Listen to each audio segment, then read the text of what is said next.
I have the privilege today of interviewing Larry Becker. Larry and Marcia moved into Epworth Villa 4 years ago, and Marcia now has moved over to memory care, and Larry continues to serve. He is secretary of the Religious Life Committee. He works in the market. Larry was a United Methodist minister for 44 years, and as such, he served in many capacities, and he has numerous acknowledgments and achievements there.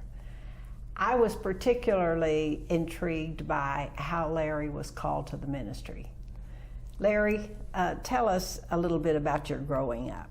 Well, it was more work than little play. I grew up on a 20-acre farm in the Rio Grande Valley of Texas, near a little town of Elsa. And on that farm, we had dairy cows, we had chickens, we had citrus orchard. So every day I helped milk cows morning and night, tended to chickens, helped with the orchard whenever we had to irrigate it and so forth. So there was very little time for play. I was able to play some tennis in high school, but other than that, it was mostly chores. Well, how did you get the calling to the ministry? Well, it was somewhere around 12 or 13 years of age. I was attending with my parents' revival service in an independent church, and at the close of the service, they had an altar call. I went down to pray, and it was during that time that I felt sort of an inward voice that said, "Who will go for me?" And I took that to mean that I was to go into ministry.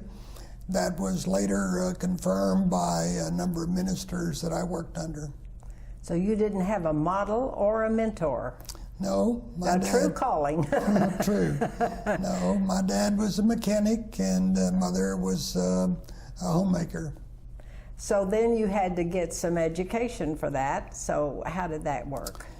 Well, after high school, after my graduation there, I worked for 3 years between that and college. But during that time, I did do part-time pastorate of an independent church when I was 17 years of age. At 19, with the help of a minister that had been my pastor in the valley, he called me to Oklahoma City to help with a church that he was pastoring. I realized during that time that I needed additional education if I was going to be an effective minister. So I went to Oklahoma City University, got a scholarship there, graduated with a Bachelor of Arts degree there in 1959. Then attended 1 year of seminary in Wilmore, Kentucky at Asbury Seminary, and finished my seminary work in Dallas at SMU with a Master of Divinity degree. When did you meet Marcia? I met her in 1964 when I was pastoring a church in Prattville, which is South Sand Springs, south of the river. A mutual friend introduced us early in '64, and before the end of that year, in September, we were married. So in 1964 began our life together. Well, tell us about your family now. Well, we were blessed with 3 beautiful daughters, Suzanne, Karen, and Alicia. Our oldest daughter, Suzanne, is single, lives in Edmond, and is the Human Resources Director for a medical equipment manufacturer here in Oklahoma City. Middle daughter, Karen, with her family, her husband and daughter, live in Lubbock. She's the manager of a Talbot's dress shop there. Our youngest daughter, Alicia, her husband and 2 sons live in Yukon. For the past 16 years, she's been the children's minister at St. Mark's Methodist Church in Bethany.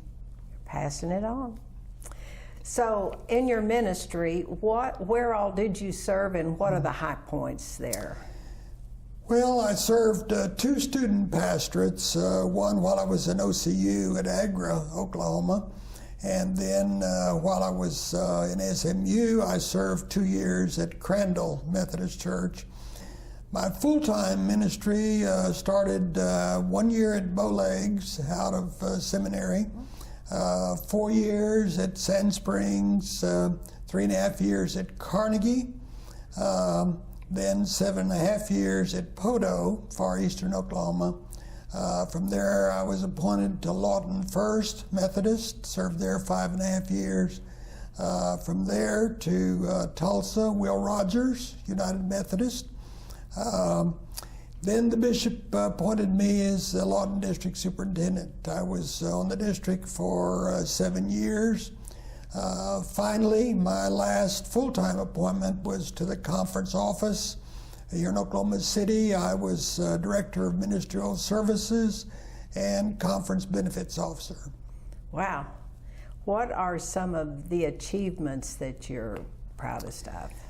Well, of course, at each church there was something. At Carnegie, I helped establish what they call a Lord's Herd project, that the farmers would take calves and fatten them, sell them with their calves, and give the proceeds to the church. It helped pay out the parsonage in 3 years. At Podo, I was the founding father for the LeFlore County Youth Services Center. Got funding for that and was the first president of that organization. At Lawton, I received a Harry Didman Evangelism Award, which was for growth in Sunday school and worship. That was some of the main ones. Then in '92, while I was on the district, I was granted a Doctor of Divinity degree, honorary degree from Oklahoma City University. Well, in high school, I was valedictorian of my senior class.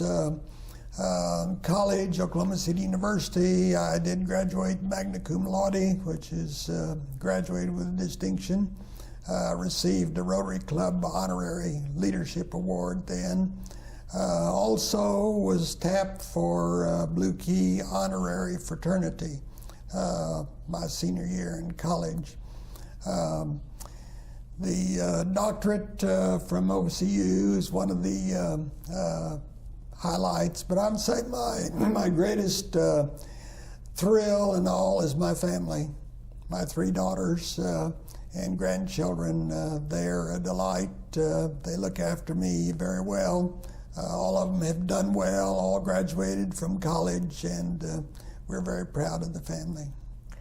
Larry, I know you retired from pastoring because you had lost your voice or something. You want to tell us about that? Yes, in 1992, suddenly, while I was district superintendent, I developed a vocal disorder.